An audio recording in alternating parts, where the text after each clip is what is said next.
या लवकर या.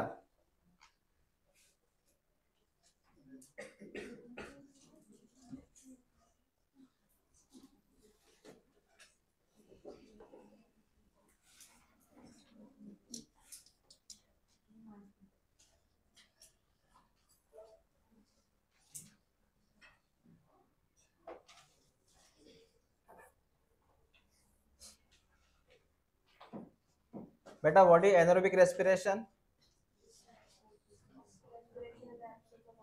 Respiration in the absence of.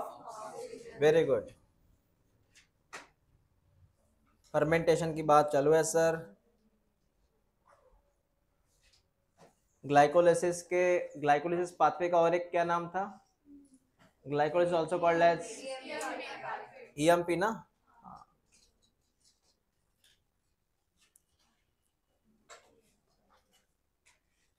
ये टॉपिक है एनारोबिक रेस्पिरेशन फर्मेंटेशन. ठीक है. इसमें क्या होगा सर? इसमें बताता हूँ क्या होगा. इसमें दो जन रोल प्ले करेंगे, एक का नाम बैक्टीरिया, एक का नाम ईस्ट. इस फर्मेंटेशन में दो जन रोल प्ले करेंगे, एक का नाम फर्मेंटेशन सॉरी एक का नाम क्या है बैक्टीरिया, एक का नाम. बैक्टीरिया में कौन सा बैक्टीरिया? नाम सुना है लैक्टिक एसिड बैक्टीरिया, लैक्टोबैसिलस. और ईस्ट सैकरोमैसिस सर्वेसी. हाँ, तो इसी को हम अभी देखते हैं. देख बेटा क्या होता है सुन ले.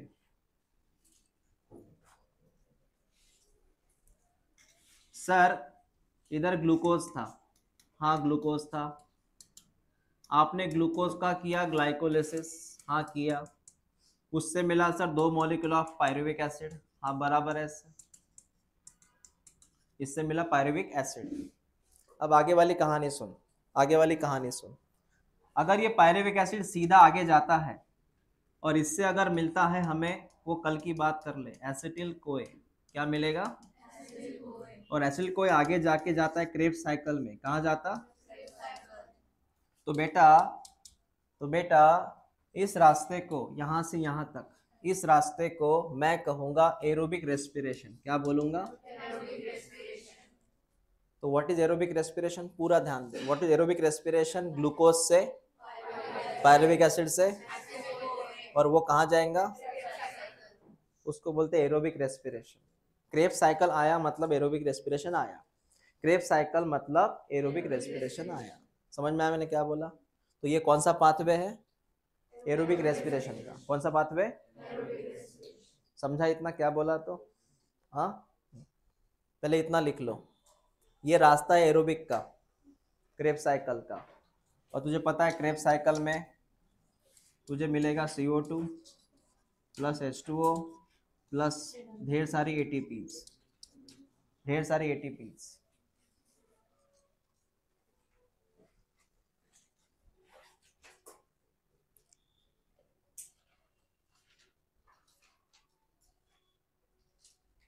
तो ये रास्ता है सर एरोबिक का.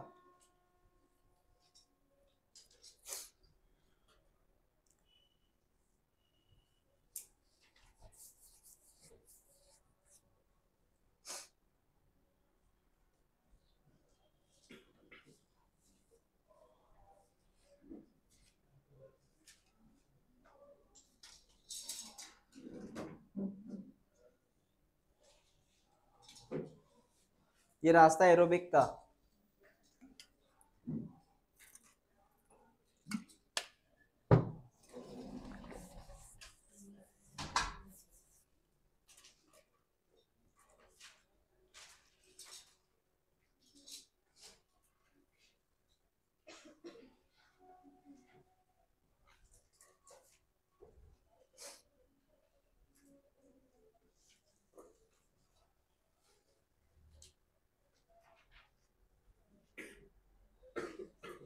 हो गया लिखना?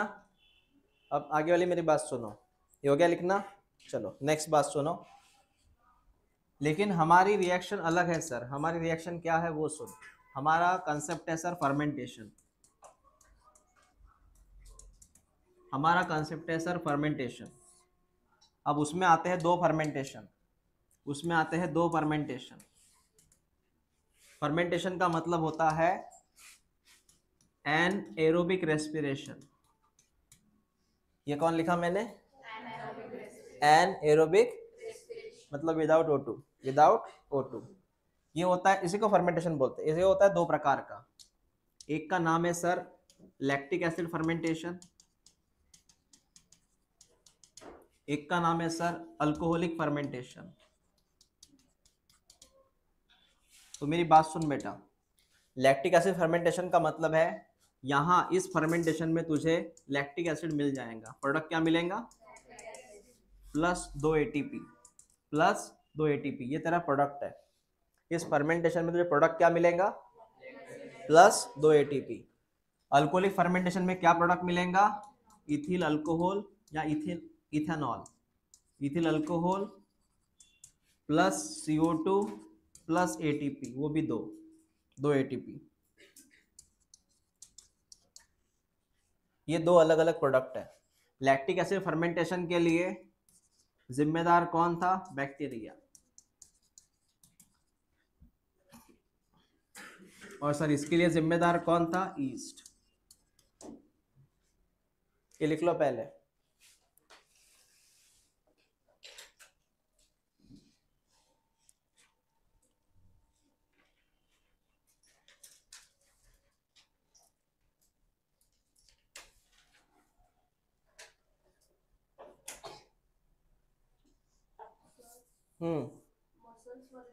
हाँ, लैक्टिक एसिड। मसल में भी लैक्टिक एसिड बनता है।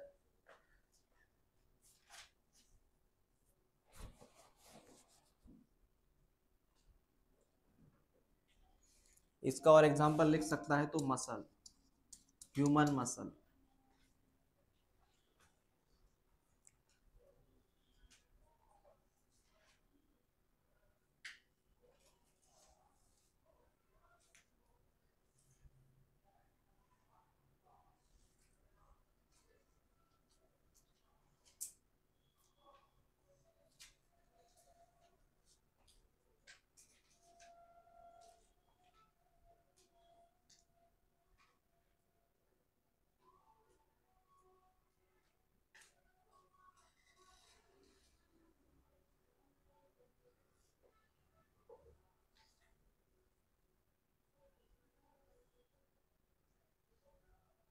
हो गया लिखना?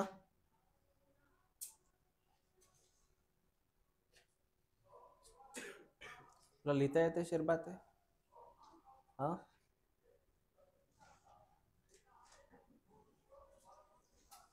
इतनी जगह होती है आणखी। हो गया लिखना? ये पहला हेडलाइन लिख, lactic acid fermentation.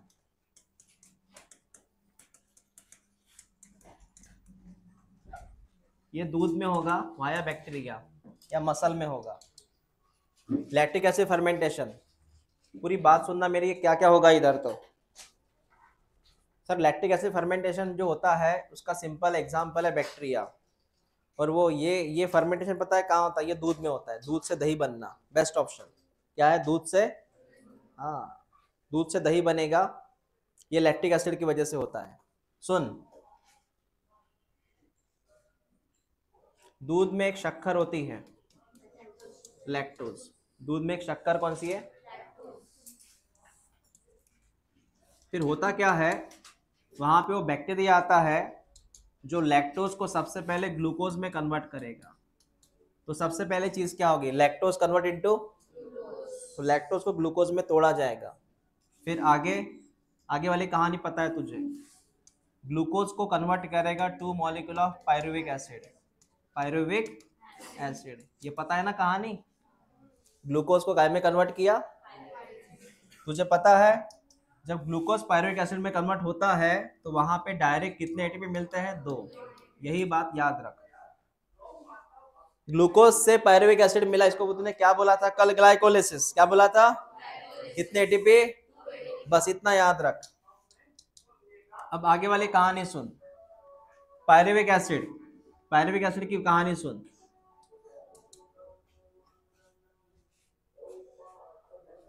Pyruvic acid की कहानी सुन। एक ही स्टेप बाकी अपनी, यहाँ पे जगह नहीं है लिखने को, ऐसा लिखते हैं। पायरुविक एसिड बेटा इसका तू कर रिडक्शन, क्या कर, क्या कर, तब जाके तुझे मिलेगा 2 मॉलिक्यूल ऑफ लैक्टिक एसिड। बस इतना याद रख, ये मेन स्टेप है, कौन सी, रिडक्शन। तुझे मिलेगा 2 मॉलिक्यूल ऑफ लैक्टिक एसिड्स, पहले इतना लिख ले। एक ही स्टेप है इसमें, रिडक्शन करके।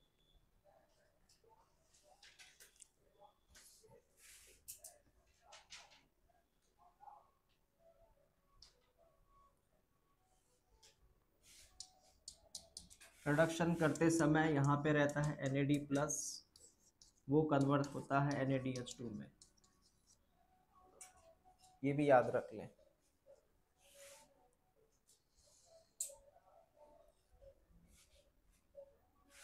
अरे उल्टा लिखा मैंने।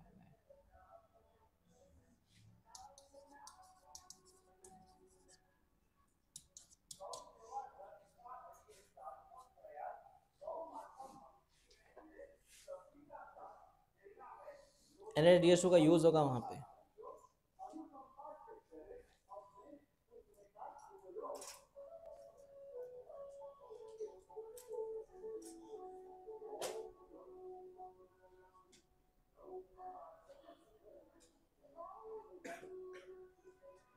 लिखना हो गया तुम्हारा? हाँ, एंजाइम का नाम लिख, एंजाइम का नाम लिख, लैक्टेट डिहाइड्रोजिनेज। कहाँ लिखूं, जगह ही नहीं है। Lactate dehydrogenase, lactate dehydrogenase enzyme का नाम है।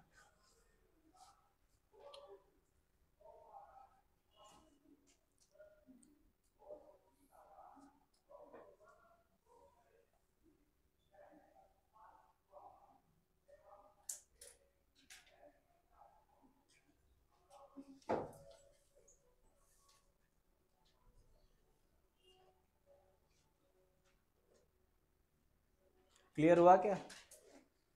तो बता, पहले कौन सी शक्कर थी, वो किस में कन्वर्ट हुई, ग्लूकोज का हुआ ग्लाइकोलिसिस, क्या मिला उससे, उसका तूने क्या किया, उससे कौन मिला, खत्म।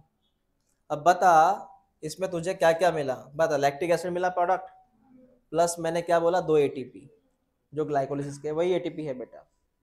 हो गया लिखना ये? हाँ, हो गया ना। अगर इसको केमिस्ट्री की भाषा में अगर बोला जाए तो सर आपने लिखा पायरुविक एसिड,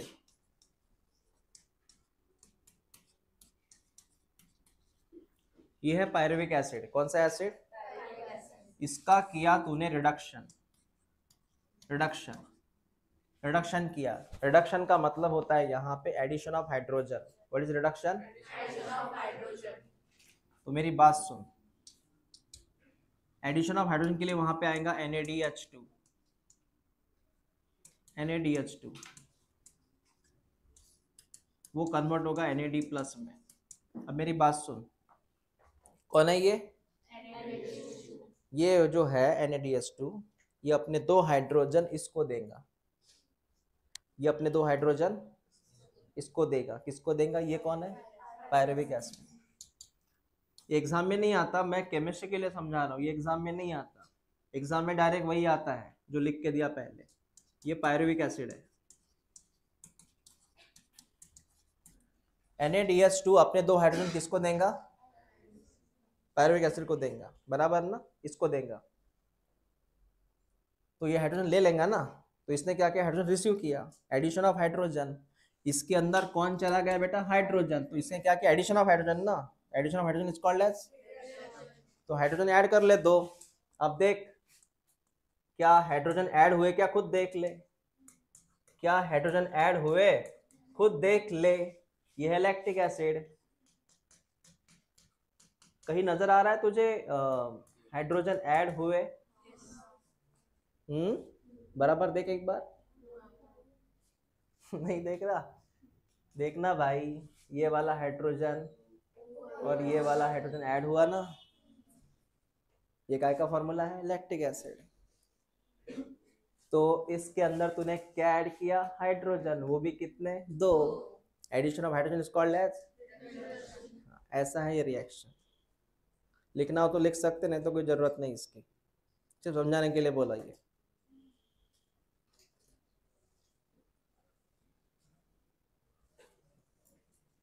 बायोलॉजी में ऐसे नहीं आता है कि वो बॉन्ड इधर हुआ उधर हुआ, वो बायो में नहीं आता। बायो में जो डायरेक्ट वही आता है कि भाई यहाँ पायरुविक एसिड है, उससे लैक्टिक एसिड बना, रिडक्शन हुआ, हाँ उसमें 2 NADH यूज हुए, मतलब NADH यूज हुआ, 2 ATP मिला। ये हुआ सर लैक्टिक एसिड के वाले मामले में, केस में।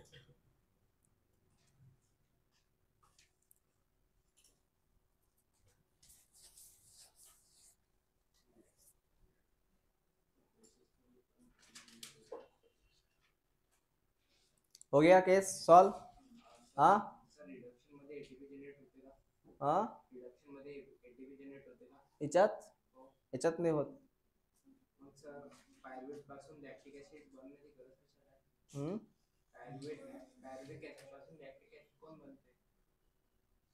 का बनते याच्या करता बनते, कोणा करता बनते, ATP साठी नहीं बनते, याच्या करता बनते। इसका सवाल देखो क्या था, नेट से सवाल आया क्या? हाँ, इसके लिए बनता है वो, क्या के लिए बनता है, इसके लिए बनता है। समझाता हूँ ये क्या बोला वो। पायरुविक एसिड काय में कन्वर्ट हुआ, और जब ये हो रहा होता है, जब ये हो रहा होता है तो वहां पे एक रिएक्शन होती है ये वाली, कौन सी सर? NADH2 काय में कन्वर्ट हो रहा, NAD में, काय में, क्यों वो भी समझाता हूं। देख सबसे पहले यहाँ पे ग्लूकोज था, ग्लूकोज से मिला पायरुविक एसिड, पायरुविक एसिड से मिला लैक्टिक एसिड, बराबर है। पायरुविक एसिड से कौन मिला, मेरी बात गौर से सुनना बेटा। जब ये पायरुविक एसिड लैक्टिक एसिड में कन्वर्ट हो रहा होता है तो उसके ऊपर फोकस कर तू, NADH2 के ऊपर। यही हुआ था ना, पायरुविक एसिड काय में कन्वर्ट हुआ, तब यही हुआ था ना। पता है क्यों हुआ? ताकि NAD प्लस यहां से निकल के ग्लाइकोलिसिस में जाए। तुझे पता है ये कौन सी स्टेप है, ग्लाइकोलिसिस। अरे ग्लूकोज से कौन मिला, इसका नाम क्या है, ताकि NAD प्लस यहाँ पे जाए, NAD प्लस यहाँ जाए, NAD प्लस यहाँ जाए और किस में कन्वर्ट हो, NADH2। ये पता है ये हो रहा था ग्लाइकोलिसिस में, याद है, इसलिए होता है वो। तो पायरुविक एसिड किस में कन्वर्ट हुआ, जब ये हो रहा है। उसने बोला क्यों होता है, ATP तो बनता नहीं, क्यों होता है, ताकि ये मिल सके, कौन मिल सके, NAD प्लस मिल सके। और वही NAD प्लस तू कहाँ लेके जाएगा, और वहां जाके वो काय में कन्वर्ट होगा। समझ में आया, ये ऐसे रहता है। दही खट्टा होता है किसकी वजह से, लैक्टिक एसिड। दही मीठा होता है क्या, खट्टा होता है ना, कौन कारण है, लैक्टिक एसिड। दूध मीठा होता है लैक्टोज की वजह से। तो सिंपल सी बात है सर, यहाँ पे मिल्क में कौन सी शुगर, लैक्टोज। सुन मेरी बात, मिल्क में कौन सी शुगर, तूने मिल्क के अंदर वो बैक्टीरिया ऐड किया LAB नाम का, बराबर ना। तूने मिल्क में कौन सा बैक्टीरिया ऐड किया, मतलब लैक्टिक एसिड बैक्टीरिया या लैक्टोबैसिलस। मिल्क में कौन सा बैक्टीरिया ऐड किया, उसने बैक्टीरिया ने क्या किया, उसने बैक्टीरिया ने क्या किया, लैक्टोज को सीधा काय में कन्वर्ट किया, लैक्टिक एसिड। और लैक्टिक एसिड ऑब्वियसली काय में रहता है, कर्ड। मतलब एक तरफ से मिल्क काय में कन्वर्ट हुआ, कर्ड में, दूसरी तरफ लैक्टोज काय में कन्वर्ट हुआ, ऐसा। इस ओवरऑल कंसेप्ट का नाम है लैक्टिक एसिड फर्मेंटेशन। क्या नाम है, तो एक बात याद रखना, जब भी तुम दूध को दही बनाते हो तो वहां पे होता है लैक्टिक एसिड फर्मेंटेशन। जब भी तुम दूध को दही बनाते हो तो क्या होता है, समझ में आया ये? हमने कभी देखा नहीं सर दूध के अंदर बैक्टीरिया डालते हुए। बेटा अपने यहाँ दूध के अंदर बैक्टीरिया डालते हैं, दूध के अंदर दही डाल देते, होता है ना ऐसे। दूध को दही में कन्वर्ट करने के लिए अपने यहाँ क्या करते हैं, उस दूध में क्या डाल देते हैं, दही थोड़ा बहुत, क्योंकि दही में रहता है वो बैक्टीरिया। कहाँ रहता है बैक्टीरिया, दही में। तुम दही खाते हो ना, तो तुम्हारे अंदर ये बैक्टीरिया जा रहा, लैक्टोबैसिलस जा रहा, और ये अच्छा बैक्टीरिया है, डरो मत, काफी अच्छा बैक्टीरिया है। इतना अच्छा बैक्टीरिया है कि तुम्हारे इंटेस्टाइन को अच्छा रखता है वो, और विटामिन B12 एब्जॉर्ब करने के लिए भी काम करता है वो। कौन सा विटामिन, B12। बैक्टीरिया अच्छा है वो, दुश्मन नहीं है तुम्हारा। हो गया ये।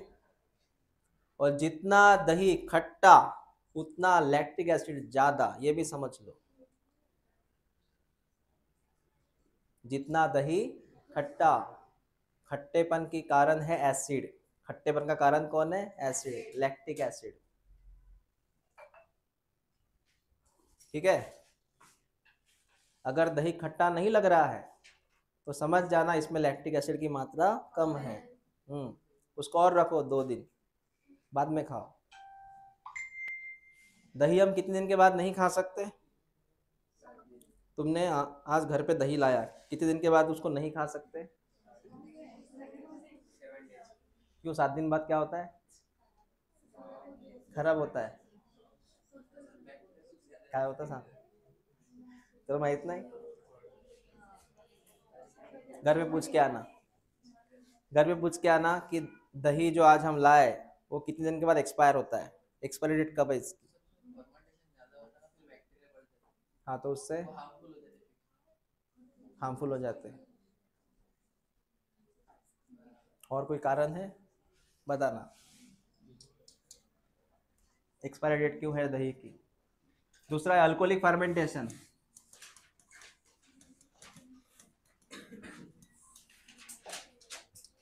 अल्कोहलिक फर्मेंटेशन के पहले, अल्कोहलिक फर्मेंटेशन के पहले और एक चीज है लैक्टिक एसिड के बारे में, वो समझ लो। अल्कोहलिक फर्मेंटेशन के पहले लैक्टिक एसिड के बारे में खबर है, तुम्हारे मसल में भी कौन बनता है, मसल में बनता है लैक्टिक एसिड, जिससे तुम टायर्ड हो जाते हो, थक जाते हो।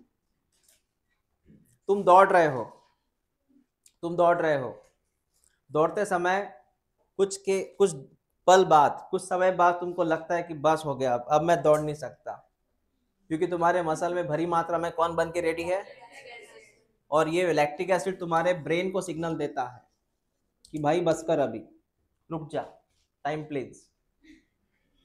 तुम रुक जाते हो, नहीं रुक गए तो ऐसे चक्कर आके गिर जाते हो, नहीं तो नहीं रुके तो कोई ऐसे अनप्रोफेशनल रनर को देखना, अनप्रोफेशनल, जो प्रोफेशनल होते हैं वो थकते नहीं है, क्योंकि उनमें मसल पावर बढ़ जाती है। जितनी ज्यादा मसल, हाँ, उतना ज्यादा वो स्टेमिना बढ़ता है उनका, है ना। हाँ, जितनी ज्यादा मसल्स उतना लैक्टिक एसिड जो है, एक सिंपल सी बात है, मैं आपको कैलकुलेशन समझाता हूँ। हमारे अंदर ये मसल है जिसके अंदर बनता है लैक्टिक एसिड, और जो मसल के ऊपर काम करता है, कोई प्रोफेशनल ये है, एथलीट्स है, उसकी मसल ये बन जाती है। बता किसका वॉल्यूम ज्यादा हुआ, तो लैक्टिक एसिड बना तो भी असर नहीं होता ना इसको, क्योंकि मसल की पावर ज्यादा है उसकी, और हमारी ये मसल ही है, हाँ, पहले फुलफिल हो जाती है, ऐसा रहता है। इसलिए स्पोर्ट्स पर्सन मसल पे काम करते हैं। तुम नीट दे रहे हो, तुम पढ़ाई कर रहे हो, तुम मसल पे काम करो, कोई मतलब नहीं है, तुम दिमाग पे काम करो। तुम काय पे काम करेंगे, न्यूरॉन पे, न्यूरॉन बढ़ाओ। हाँ, क्या बढ़ाओ, मतलब उसको एक्टिव करो। न्यूरॉन बढ़ाने का मतलब न्यूरॉन बढ़ेगा नहीं, वो एक्टिव होगा। हाँ, जो तुम्हारे न्यूरॉन ठंडे पड़े हैं, उसका यूज नहीं कर रहे हो, उसको यूज करो, अभी काम आएगा। ठीक है बेटा, हाँ, ऐसे होता है। तो ये है जिम्मेदार तुमको थकाने के लिए। फिर तुम टाइम प्लीज लेते हो, ऐसे पानी पीते हो, बैठ जाते हो, तब तक ये लैक्टिक एसिड क्या होता है, यहाँ से हट जाता है, फिर आप दौड़ना शुरू करते हो, ऐसे रहता है। तुम कभी दौड़े नहीं, मैंने बोला चलो दौड़ो 1 किलोमीटर, वही दौड़ते दौड़ते चक्कर आ जाएंगे तुमको, ये लैक्टिक एसिड रीजन है उसका। हाँ, समझा, ऐसे रहता है।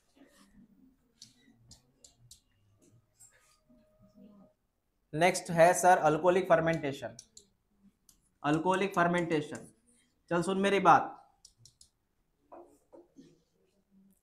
मैं आपको छोटी सी एक स्टेप बताता हूँ, ये शराब बनती कैसे है। तो शराब के लिए शुगर केन या फिर जवार, ज्वारी या फिर ग्रेप्स,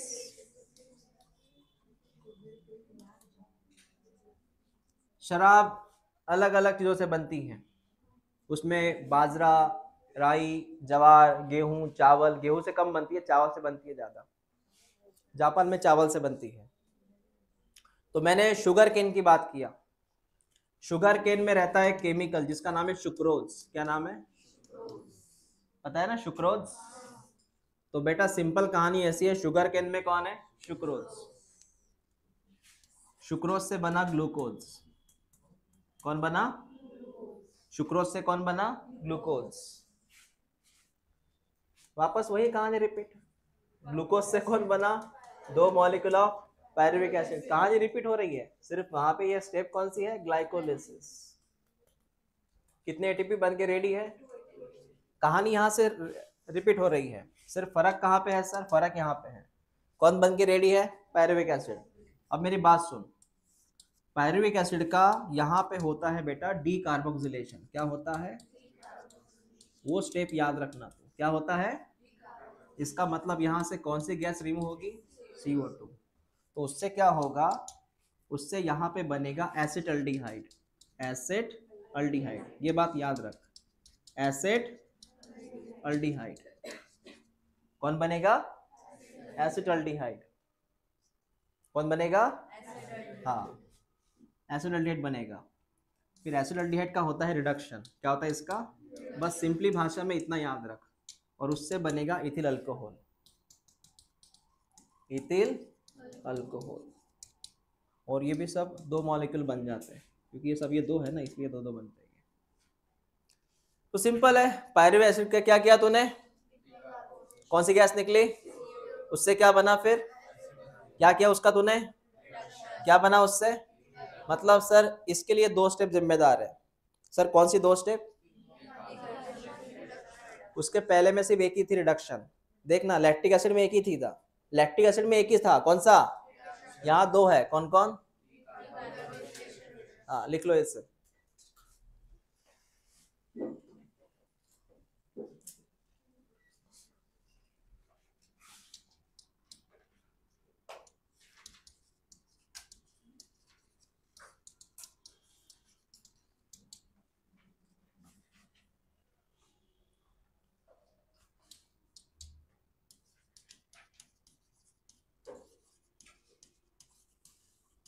एंजाइम का नाम लिख रहा हूं मैं यहाँ पे, अल्कोहल डिहाइड्रोजनेज।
और इसका कारण है ईस्ट।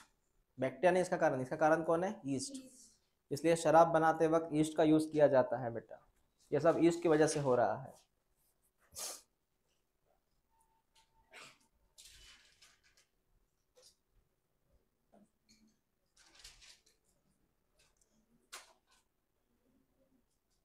हो गया लिखना? एक बार रिपीट करो फिर। शुगर केन में कौन थी? सुक्रोज। सुक्रोज से क्या मिला? ग्लूकोज से, पायरुविक एसिड से, एसिटल्डिहाइड से, खत्म। तो ये जो अल्कोहलिक फर्मेंटेशन है इसमें 2 स्टेप है, ग्लाइकोलिसिस के बाद 2 स्टेप है, डीकार्बोक्सिलेशन और रिडक्शन। और लैक्टिक एसिड में ग्लाइकोलिसिस के बाद एक ही स्टेप थी, कौन सी? रिडक्शन। बस इतना याद रख, इतना याद रख। हो गया लिखना? ये हो गया लिखना? हाँ हो गया लिखना? एंजाइम का नाम कौन सा है? हाँ एग्जैक्टली, अल्कोहल डिहाइड्रोजिनेज। तो जो था लैक्टिक एसिड फर्मेंटेशन, इसका प्रोडक्ट क्या मिला सर? बेटा प्रोडक्ट देख ले, लैक्टिक एसिड फर्मेंटेशन में 2 मॉलिक्यूल मिले लैक्टिक एसिड के, 2 मॉलिक्यूल मिले एटीपी के, और 2 मॉलिक्यूल मिले NADH2 के। याद रख इसको, सॉरी यूज हुआ, वो क्या हुआ? यूज। 2 NADH2 यूज हुआ, यूज लिखना, प्रोडक्ट मत लिखना, यूज लिखना, यूज। सर अल्कोहलिक फर्मेंटेशन में क्या हुआ? अल्कोहलिक फर्मेंटेशन में बेटा 2 मॉलिक्यूल मिले इथिल अल्कोहल के, रिजल्ट क्या आएगा वो आता है एग्जाम में। 2 मॉलिक्यूल से एटीपी मिला, 2 CO2 रिलीज हुए, इसका मतलब रिलीज हुए, और सर 2 NADH2 यूज हुए।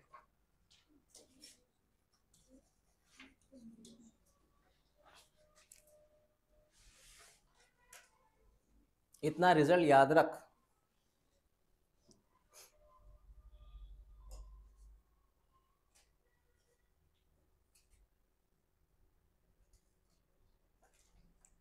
बोल कृष्णा बिना देखे। यूज प्रोड्यूस नहीं हुए ना वो। व्हाट इज यूज का मीनिंग समझ रहे हैं तुम? यूज हुए मतलब वो NAD प्लस मिला था ना उसमें, याद है तुझे? यूज का मतलब NADH2 यूज हुआ और उससे NAD प्लस मिला था। बोल अंदर क्या क्या मिला अल्कोहलिक में? 2 इथिल अल्कोहल मिला, 2 ATP, 2 NADH यूज हुए और 2 CO2। और इसमें हाँ 2 molecules of lactic acid, 2 molecules of ATP और 2 NADH2 यूज हुए। हो गया इतना कहानी? हो गया कहानी? हाँ सर केमिस्ट्री की भाषा में कैसे बोलेंगे इसको? केमिस्ट्री की भाषा में सुन बेटा, केमिस्ट्री की भाषा में सुन। मैं इसे शुरू करूंगा पायरुविक एसिड से, CH3 C double bond O COH, ये है तुम्हारा पायरुविक एसिड। इसका तूने किया डीकार्बोक्सिलेशन। क्या किया? इसका तूने क्या किया? डीकार्बोक्सिलेशन। कौन सी गैस रिलीज हुई? CO2। उससे मिला एसिटल्डिहाइड CH3CHO। खुद देख ले, बराबर लिखा क्या मैंने? बराबर लिखा मैंने? अरे भाई CO2 माइनस करने यहाँ से, कौन बचेगा? COH मतलब CHO है, बराबर। या तो ऐसा भी लिख सकता है, कोई डाउट नहीं, तुझे ऐसा समझ में आता तो ऐसा लिख, ठीक है। उसके बाद तूने इसका क्या किया? रिडक्शन। क्या किया? तो यहाँ पे तूने क्या किया था? डीकार्बोक्सिलेशन। DC का मतलब डीकार्बोक्सिलेशन। तूने यहाँ का क्या किया? रिडक्शन। रिडक्शन का मतलब एडिशन ऑफ हाइड्रोजन। क्या किया? वापस कहानी वही शुरू होती है। तूने इसके लिए क्या यूज किया था? NADH2। NADH2 से क्या मिला इधर? NAD plus. और NADH2 वाले भाई साहब ने अपने 2 हाइड्रोजन किसको दे दिए? अल्डिहाइड को दे दिए। किसको? एसिटल्डिहाइड। कौन है ये? NADH2 वाले भाई साहब ने अपने 2 हाइड्रोजन किसको दे दिए? एसिटल्डिहाइड। अब खुद देख ले, हाइड्रोजन ऐड हुआ क्या? CH3CH2OH। नाम क्या है इसका? इथेनॉल, मतलब इथिल अल्कोहल। ये इसका नाम क्या था? एसिटल्डिहाइड। बता इसमें 2 हाइड्रोजन ऐड हुए क्या? देख ले अच्छे से। मुझे भाई इतना ही पूछना है, इसमें मैंने 2 हाइड्रोजन ऐड किया, कहीं दिख रहा है क्या? देखो। हाँ गिन, यहाँ के हाइड्रोजन गिन, 3 और 1 4, यहाँ कितने हो गए?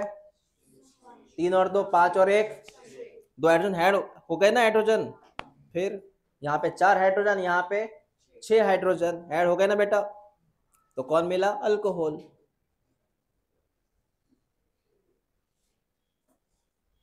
तो ये एग्जाम में नहीं आएगा, मैं पहले क्लियर कर दे रहा हूं। ये मैं इसलिए समझा रहा हूं, ये आया कैसे, प्रूफ के लिए बताया मैंने, वो ऑर्गेनिक केमिस्ट्री।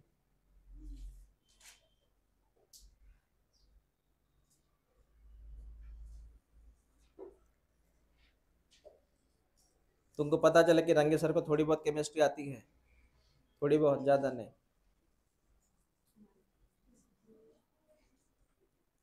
मुझे पता है कौन सी केमिस्ट्री पसंद है, इनऑर्गेनिक। मुझे कौन सी केमिस्ट्री पसंद है? इनऑर्गेनिक।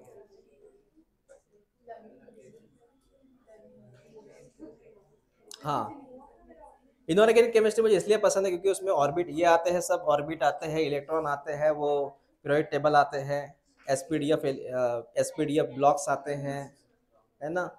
इलेक्ट्रॉन इधर गया उधर गया, वैलेंसी मैच नहीं हुई, SPDF, H box, P box. तुम्हारा हो गया क्या ये इनऑर्गेनिक? इनऑर्गेनिक रटने जैसा नहीं है, रटना नहीं है इनऑर्गेनिक, इनऑर्गेनिक समझना है। हाँ 2 8, पहले ऑर्बिट में 2 इलेक्ट्रॉन, दूसरे में 8 इलेक्ट्रॉन, हाँ 18 इलेक्ट्रॉन, 32 इलेक्ट्रॉन, उसके भी ब्लॉक बनते हैं, है ना, ब्लॉक बनते उसके भी ऐसे। पहले में कितने इलेक्ट्रॉन? 2, ऐसे रहता है ना। फिर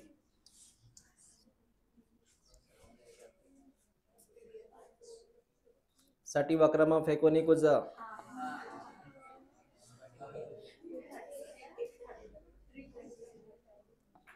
स्कैंडियम, टिटेनियम, एनेडियम, वो बोला मैंने। कुछ कॉपर जिंक, कॉपर जिंक, हल्ली नाक बरसे, वो मेरे कोड थे एक्चुअली, हल्ली नाक बरसे। वो अलग अलग रहता है हर एक का, लेकिन मजा आता है पढ़ने में। पीरियोडिक टेबल तुमने 10वीं पढ़ा होगा ना अच्छे से, हाँ मजा आता है, बहुत मजा आता है। पीरियोडिक टेबल नहीं था? स्टेट बोर्ड में था ना पीरियोडिक टेबल? फिर सीबीएसई में कुछ नहीं था बेटा। बायो का क्या था? ना बायोटेक्नोलॉजी था। बायोटेक, हाँ सर शब्द सुना है ये, मैंने बोला बीटी कॉटन, हाँ सर शब्द सुना है ये। स्टेट बोर्ड वाले ने पहले से सुना था बीटी कॉटन। फिर इनका सिलेबस ज्यादा है, स्टेट बोर्ड में साइंस 2 पूरा बायो है ना, लगभग 10 चैप्टर है इनको बायो के स्टेट बोर्ड में। हाँ, अब वो मैनेजमेंट वाला हटा के।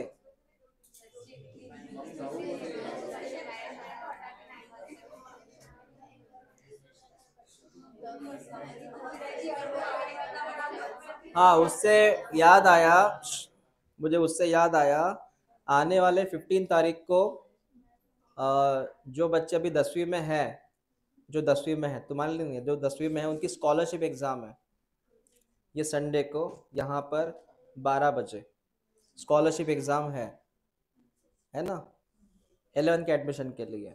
कोई हो तो उसको बता देना, कमिंग संडे को नीट के लिए स्कॉलरशिप एग्जाम। हाँ हाँ। और सर सिलेबस क्या है? सिलेबस है 10th का बायो, चाहे वो सीबीएसई का हो या स्टेट का हो, 10th का ओनली बायो, फिजिक्स नहीं केमिस्ट्री नहीं, ओनली बायो पेपर है ना। सीबीएसई भी है उसमें और स्टेट बोर्ड है, पेपर अलग अलग है, सीबीएसई का अलग है, इसका अलग है। ओके, हो गया लिखना? हो गया लिखना ये?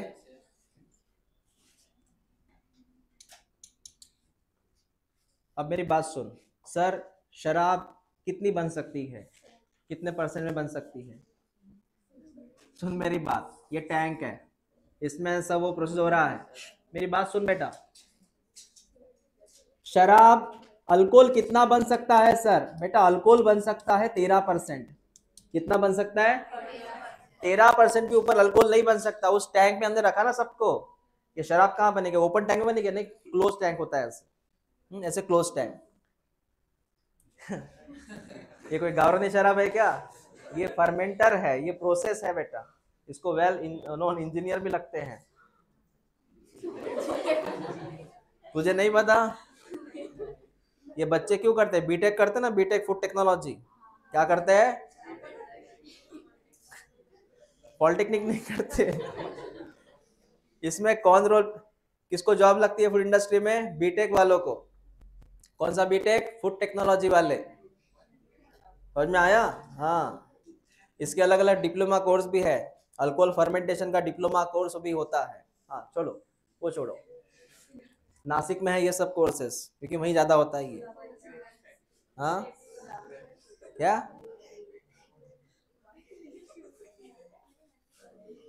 सुन बेटा, तो अल्कोहल कितनी बनती है इस टंकी में? 13%। 13% के ऊपर भी एक भी परसेंट गया ना, तो ये अल्कोहल बनाने वाला ईस्ट खुद मर जाएगा उसमें। अति तेथे माती, ये होता है इधर। मतलब ईस्ट ने कितना अल्कोहल बनाया, उसके बाद थोड़ा भी बढ़ गया खुद मर जाएगा उसमें। तो इससे बनती है दो चीजें, एक का नाम है बियर, एक का नाम है वाइन। और इसमें जो शराब होती है उसका मैक्सिमम परसेंट 13 होता है, उसके नीचे होता है, उसके ऊपर नहीं होता, उसके ऊपर नहीं होता। इसको बोलेंगे अपन नॉन डिस्टिल अल्कोहल। ये तुम्हारे सिलेबस में है 12th स्टैंडर्ड में। इसका नाम है नॉन डिस्टिल अल्कोहल। क्या नाम है? लिख लो इसे। 13% के आगे अगर थोड़ा भी बढ़ गया तो ईस्ट मर जाएगा उसमें, और इनका नाम है नॉन डिस्टिल अल्कोहल। फिर वो कौन शराब है सर इसमें अल्कोहल बहुत परसेंट में रहता है, वो अलग से बनाते, फिर उसको डिस्टिल बोलते, इसको डिस्टिल बोलते। जिसमें रम वगैरह आता है वो डिस्टिल होती है।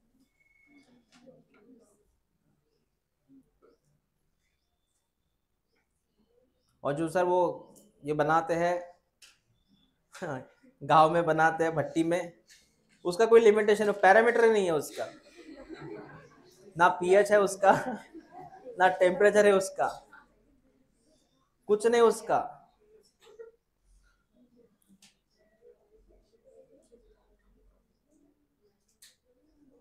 थर्टीन % अल्कोहल के बाद ईस्ट खुद मर जाएगा। याद रखना, ये लिखा है एनसीईआरटी में कहीं होगा, टिक कर लेना। देख ले 30% का कुछ है क्या वहां पे? 13% का कंसेप्ट है क्या? हाँ टिक कर ले। उसके बाद में लिख beer and wine both are non distill alcohol. लिख non distill alcohol. Beer and wine non distill alcohol. कौन सी अल्कोहल है ये?